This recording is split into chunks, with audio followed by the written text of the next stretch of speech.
Right on time, Damon.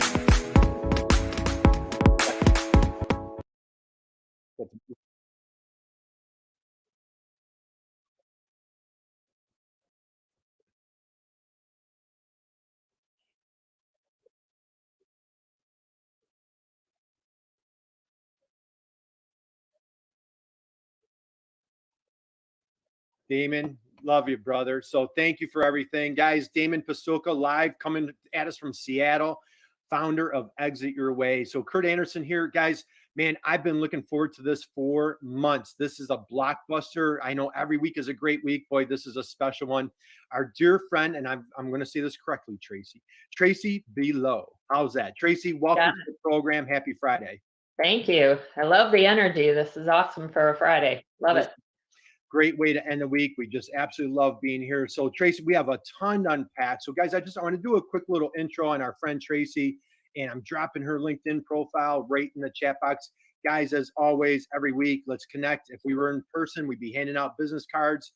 Drop your LinkedIn profile in the chat box. Please connect with Tracy. So guys, Tracy is the Senior Director of Business Development at Zoro.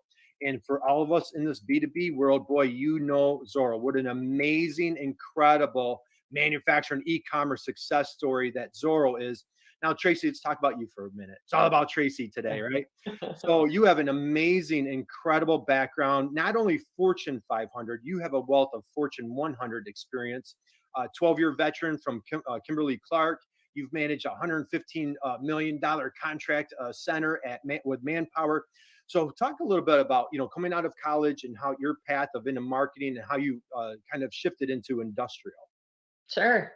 So I would say when I'm talking to anybody about my background, I always say I'm marketing and sales in B2B and B2C. And that kind of summarizes the majority of my career. So started at Manpower in marketing, a lot of sales support activities. So I actually specialized for a long part of that time in contact centers. So reducing turnover, training, and finding the right people who can do call center work all day long. And then transition to account management roles to actually support clients who had big call centers they were standing up around the country. Then made the transition into consumer packaged goods at Kimberly-Clark and really started working in that space in traditional brand management and brand marketing. Worked on probably my favorite brand of all time, Kleenex, for many, many years. So I hope everyone on this call uses Kleenex. Yes. So, but yeah, worked on that, worked on a couple other brands while I was there and did some great things in brand marketing, but also transitioned to the sales organization for Kimberly-Clark too, and ran some grocery teams as well as some specialty teams, which specialty for Kimberly-Clark was like home improvement and office and gas station, convenience stores, things that probably aren't carrying a lot of paper products, but still need some in their assortment. And then I transitioned over to Zoro about 2 years ago. And I've been in this role for that period of time and really just looking for an opportunity to move into e-commerce on a regular basis, but also to work in a smaller organization. Manpower was huge. Kimberly-Clark was huge. I knew it would be a different development opportunity for me to work in a smaller organization, more nimble, growing really rapidly. And so I'm learning a lot, loving it. I think it's great to see the trajectory we're on and what we've been able to do, and really excited about what we have in our future as well.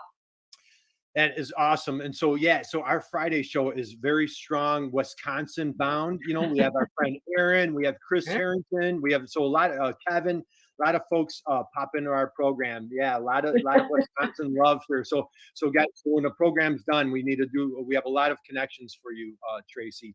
And of course, our dear friend Gail in Canada, we have Vale, Patrick in Cleveland. So let's talk about the team at Zoro for a second. So I've had the honor and privilege. I know a couple folks from Zoro have been but we strongly promote Zoro. Damon and I do a lot of workshops. We were just talking about this before the program. We were at Youngstown State University this week, and I think my dear friend Saida, she was at our workshop this week at Youngstown State University. So welcome, Saida. And she's a power tool company, and we're talking about how important Zoro is. But with Patrick, I know Sherry O'Reilly, the passion and the enthusiasm when you work with the team at Zoro is really unrivaled, in my opinion. Talk a little bit about what attracted you to Zoro and that dedication to their customers or vendors or partners. Just share a little bit about that side of things. Sure. So certainly from the business side of things, I really appreciate the obsession with our customers. Mhm. We are really focused on having the right experience for our customer on our site. And our role, Patrick, my team, is to bring on more supplier partners that add to that assortment. So anytime a customer comes to our site, they can find whatever they're looking when they realize they need it. And so we also, in the B2B space, have been focused on creating a consumer-like experience. So if you think about all of us as consumers, what it's like to buy online, we know in business, they're looking for the same things. They expect the same level of functionality and the tools and the convenience of all of that. And so to come to an organization that is obsessed with that experience is great. It also is a culture that is really looking to learn and grow and try new things and fail fast and move forward.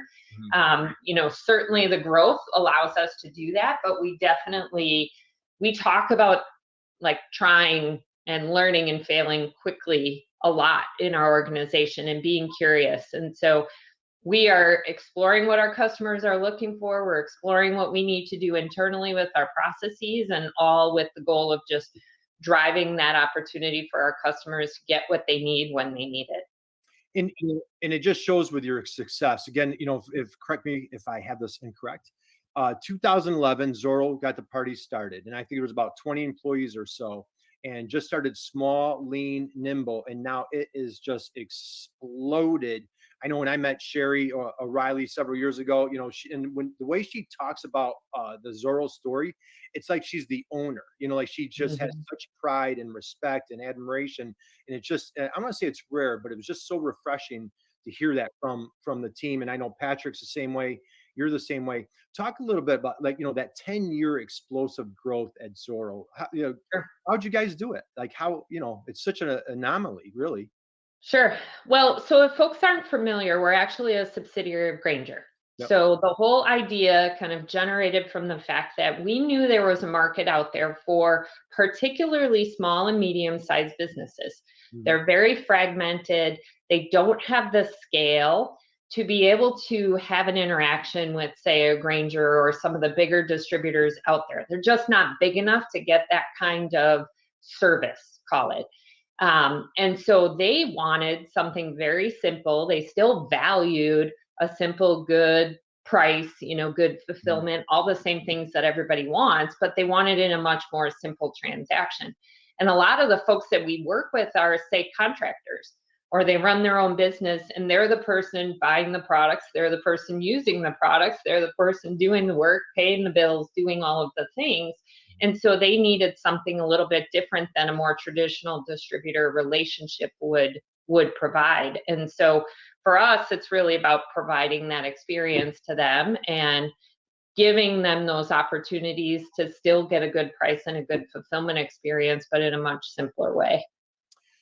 Well, that's a perfect segue. And I'm going to give a shout out to my buddy John in New Jersey from Obtessa. John, you and Tracy need to connect. He's just a fierce network, does amazing work. We collaborate constantly. John, happy Friday, my friend. So Tracy, let's continue that conversation on. I'm a small manufacturer, whether I'm Sure. OEM or contract manufacturer, and I like to kind of diagnose both. Okay, but I have Sure. some widgets. And I'm Zoro's either new to me or like, what's this relationship with Grainger? What's Zoro? Da da da. Dig deep into like, what are the benefits of Zoro as a manufacturer? Sure. So the biggest thing that we can offer is reach, customer reach, and be able to increase your sales. So as I mentioned before, the small and medium-sized market for businesses is very fragmented. Costs a lot of money, takes a lot of energy and attention to reach all of those people. And sometimes they're not even coming to you in traditional ways. They decided this morning, oh no, I need this product. I've got to replace it. I'm going online, I'm searching for it, and I want to buy it right now. And it's allowing us to capture those customers where they're searching and be able to bring it in and give them that opportunity to buy. So if I'm a manufacturer, chances are they may not be coming to my website automatically, or they're coming to my site maybe to gather product information, but maybe not to buy. They still need that opportunity to buy. But even if I have a website, I still have to drive traffic to my website, right? And Zoro does that for all of our partners. All of our large portion of our spend is attracting and acquiring customers, because we're out in those markets, in those spaces on the web that customers are looking for products, giving them that opportunity to buy. So if someone were to partner with us, we're giving them access to all these orders that would be extremely challenging and costly for them to get on their own. I mean, you could certainly build a website, but again, you got to drive traffic to that website, and that costs money.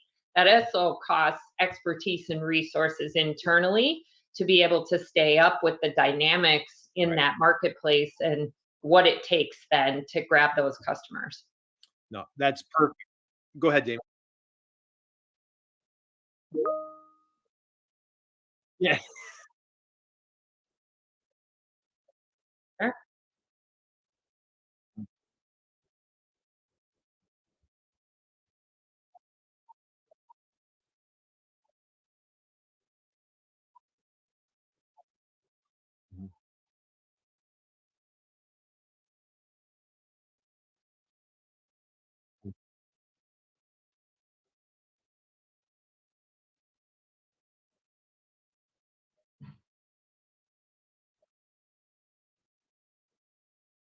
Right.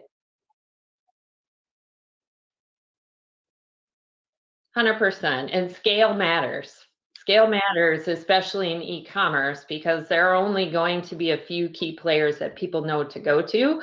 And that spend is very, very competitive for people to play in that space. That's exactly right. And this is another perfect segue. Man, you're like throwing layups. You're making this easy for me, Tracy. So let's dig into that. Let's geek out for a little bit on SEO and talk about search. Again, like, we just did this workshop this week. We work with a lot with the manufacturing extension partnerships, Purdue, Wisconsin, Illinois. And so what we're actually showing examples, search examples of how we call it, how do you dominate search? So we go through this process of, like, we call it, how do you make that great first, we call it web impression. How do you make that great first impression with your website?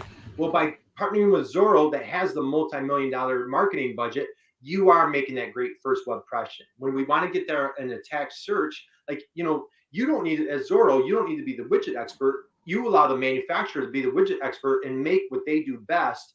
You're the guerrilla marketer. Now, I believe you did a workshop earlier this year. I caught you somewhere, and you had a great quote on how the team at Zoro, like, you partnered with Google, and like you're studying top SEO tactics.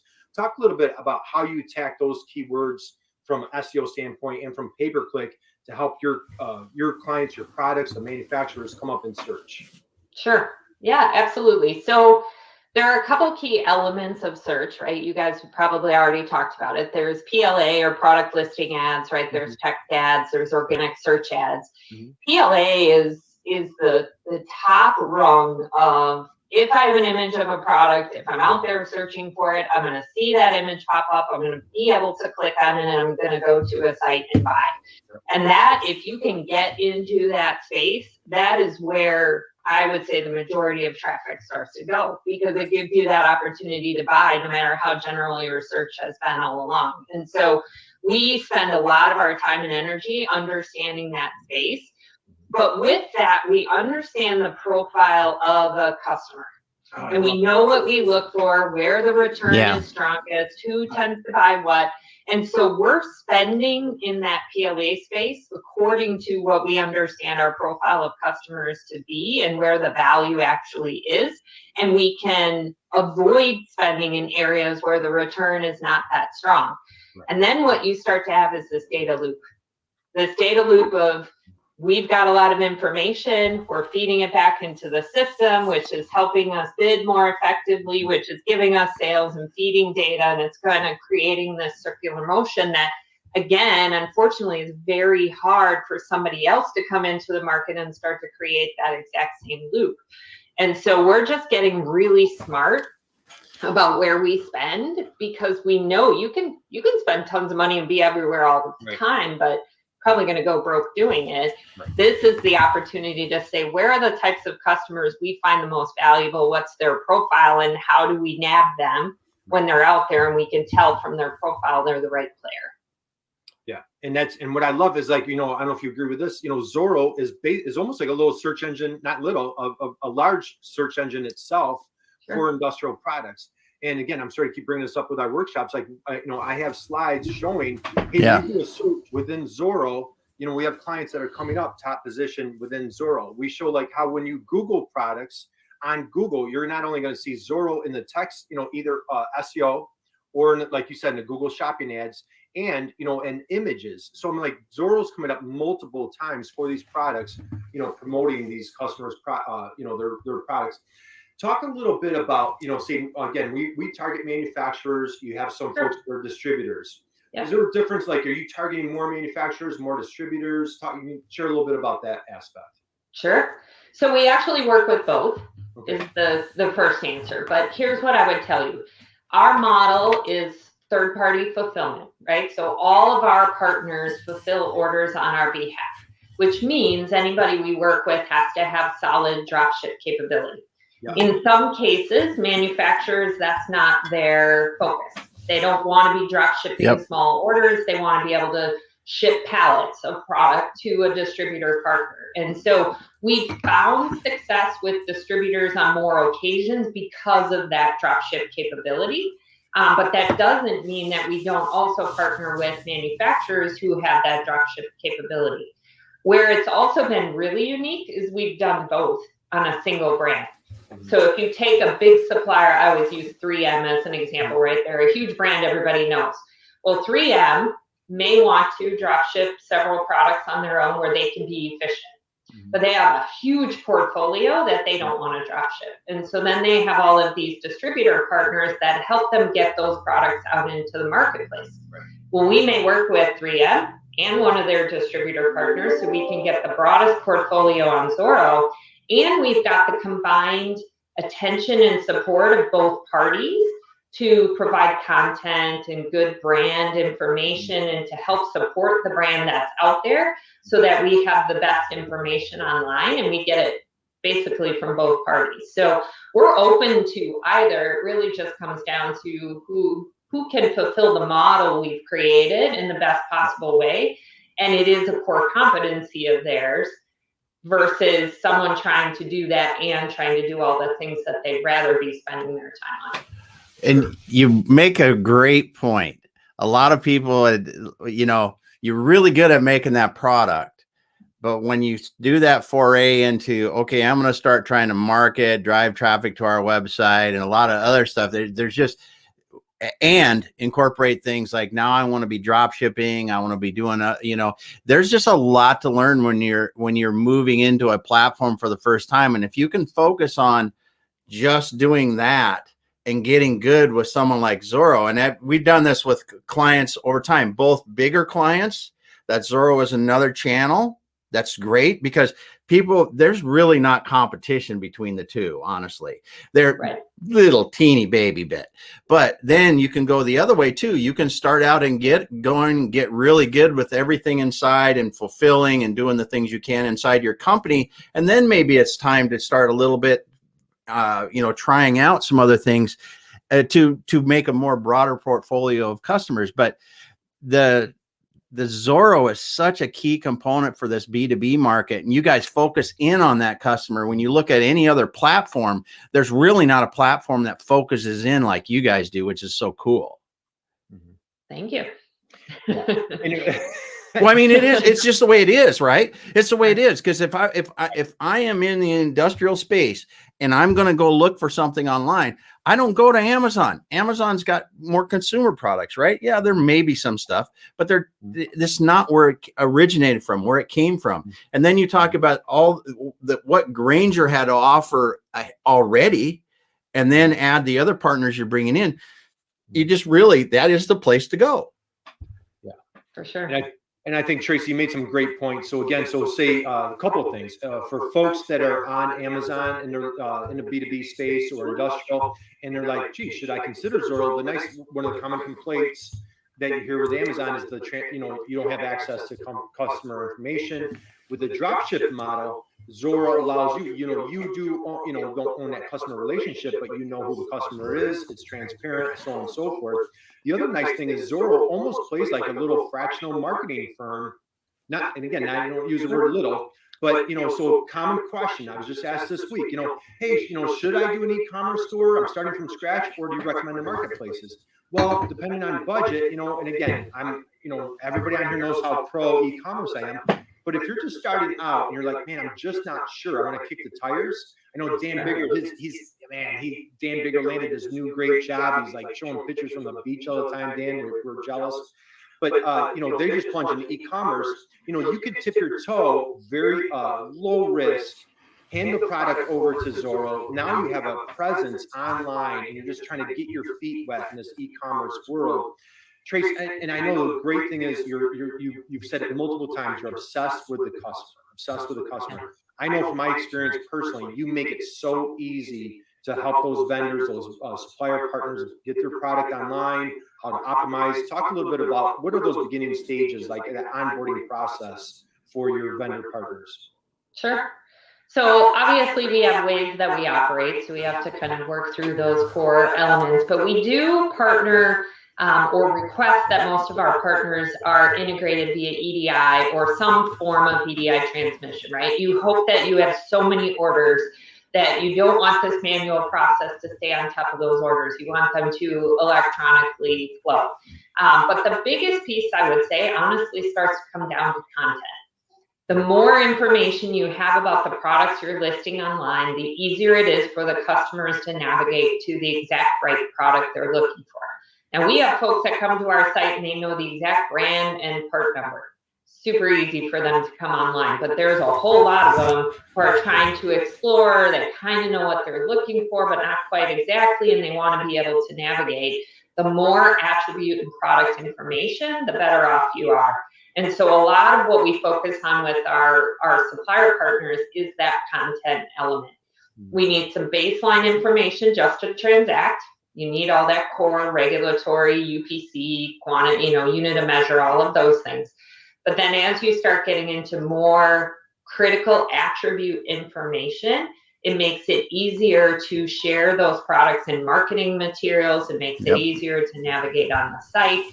All of those things are great. On top of all of that, fulfillment is key, right? So ultimately, especially in today's market, you guys have probably seen it, getting a product on time and fairly fast is really important, especially in B2B. And so we often talk to our partners about what that looks like. We're finding in our data under 3 days is great. So if you can get it out and to them in about 3 days, that's your sweet spot. Anything over that, unless it's product or category specific where it's common that it's a long lead time, you're going to start to have trouble kind of converting that order. And so when we talk to our partners, we tend to talk about those elements because we know those are the ones that make a difference. The wild card in all of it, people like to bring up is price, right? Cost and price transparency online. We're not a low cost leader. We're not out there to be, undercutting the market, but we're trying to just be as competitive. Just be in the competitive set. So when someone clicks on that item, it looks about right. And that it's comparing apples to apples, because now if you look on sites, shipping included, shipping not included, you're starting to kind of compare apples to oranges, which makes it a little messy. So fundamentally, I would say those are those things. And then just understanding structurally or strategically, how does this fit within the company's objectives? How does it complement what you're trying to do and not just cannibalize what you're already doing? Yeah. Perfect. And we have go ahead, David. Really quick. I mean, delivery time is so critical in products now. I mean, and you said under 3, but if you can guarantee, within real reasonable time frame, 2 days, that will raise your sales. I've seen it 25% kind of thing. If you can just say we have 2-day delivery, and it's worth it for an OEM to consider, how can I do 2-day delivery? And does it, if it costs me a little bit more, adjust your pricing or your shipping, whatever you got to do to be able to do that, because people will pay to get product within reason. I just, it's, that time is so key. And the whole make to ship, that's just out the door. That kind of stuff doesn't happen anymore on e-commerce. Right. We have a great question for you, Tracy, from our dear friend, your neighbor, Aaron in Wisconsin. Do you track compliance to make sure vendors are fulfilling on time and providing quality content? Yeah, so a couple of things we do. We have a lead time on our site and we have actual ship times, and we do regular comparison of the two. And the goal typically is, say you put 5 days out there. We're good with people putting 5 days if you can deliver 5 days, because it's more important that we're accurate on our promise than anything. But then we look for the opportunities to say, you told us 5, but you're actually shipping in 3. How about we change it to 3 and increase the likelihood of getting the sale? So we definitely do that. Obviously, in the opposite direction, if we're seeing us fall short on those lead times, we need to have conversations with our suppliers about that. Similarly, if we're not seeing sales where we think we could see it, we will be working with those suppliers on content. If you don't have images, you're not in PLA. That's like number one, right? Yep. So if we don't have that, that's our first thing to work with our suppliers on, so that they get that kind of exposure. And then from there, like I said, those attributes that are unique to that category, that product, are really important for navigation. They're important for marketing. They're important for keywords, right? All of those things matter. And so we just work with our partners on continuing to build that out. That's fantastic. And I know, one of Zoro's benchmarks, trademarks, whatever you want to call it, is, vast inventory. If you need it, you have it, right? So let's say like a manufacturer, maybe more along the lines of the distributor, that have thousands and tens of thousands of SKUs. Come to mind, my dear friend Chris Harrington, also a fellow Wisconsinite. Am I saying that correctly? Yeah. So another neighbor of yours. So, they're with Gen Alpha, and they comment, they'll have manufacturers and companies that have thousands and thousands of SKUs. Let's talk about that partner relationship on how, it's not like I want to have my e-commerce store separate from marketplace. Let's talk about marrying those strategies together on how I want to have my e-commerce footprint, do some of my own SEO. I'm doing pay-per-click, social, whatever, but I want my own e-commerce presence. And then we're not cannibalizing ourselves by being in the marketplace. Talk about the benefit and the value of combining those two strategies. Sure. So there's two things that come to mind for me. The one is our partners own the brands and the products, right? They're the ones who have worked really hard to develop high quality products, and they typically invest in supporting those brands. And so we ask them, continue to do that, because the more you bring visibility to those brands and products, the more people start searching for them, the more, if we have them on our site, we grab them when they're searching, right? And so we look for our partners, certainly from kind of brand promotion, to make sure that they continue to do that. The other side of it is typically our partners have a retention strategy with their customers, and their investment in e-commerce tends to be to support their biggest customers. They may provide inventory visibility. They may provide, additional content and marketing. They may be able to do some order tracking and various things, and that's perfect for them to spend their attention on, because my guess is that's 80% of your sales if you run the 80-20 rule. And so the way to look at it is keep doing those things for those core customers and make sure you're adding that value for those relationships. And then you can leverage a partner like Zoro to get that other marketplace to make up the other 20% of your sales, but you're not having to do all the hard work and the investment to get those sales. And so they can be very complementary. And really support each other in terms of kind of driving attention online. Yeah. Absolutely. And the nice thing is, to partner with Zoro, what's the cost? I think, is it zero? I mean, it's minimal.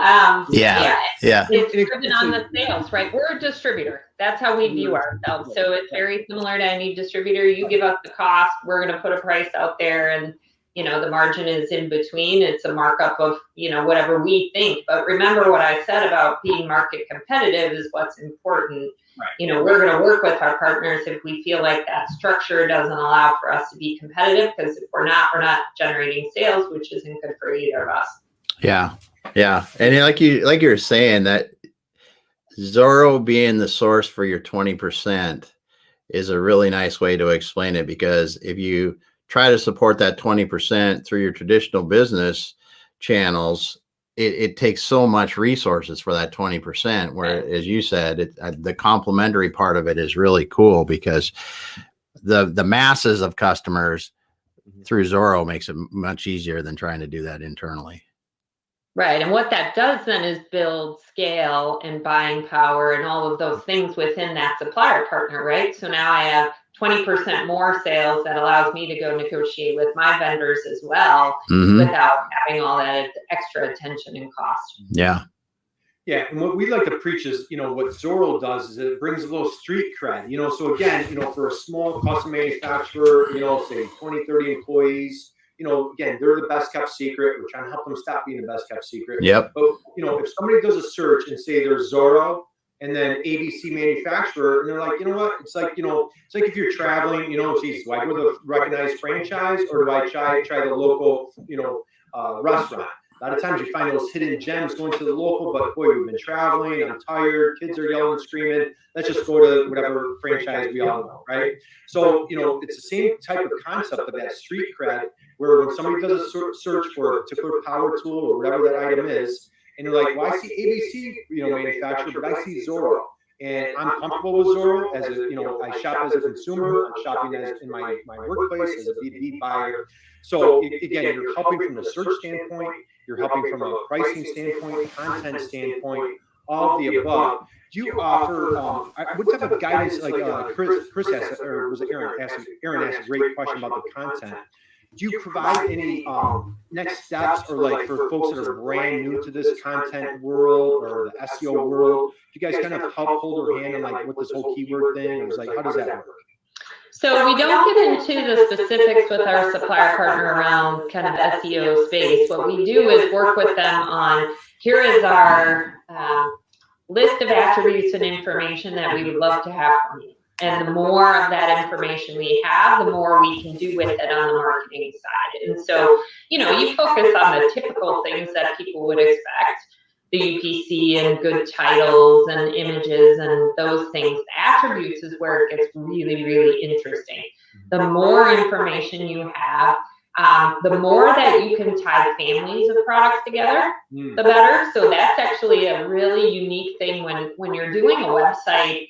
It's actually really hard to build product families. Yeah. So think about if you were buying a shirt, you want to see a page for that shirt and you just want to be able to choose your size. Well, that's hard to build that, really, right? Most sites, it's like, well, I go to the page for the small, and then I go to the page for the medium, and then I go to the page for the large. It's hard to do that. And so what we're trying to do is just gather as much of that information and then merchandise it in the way that makes sense.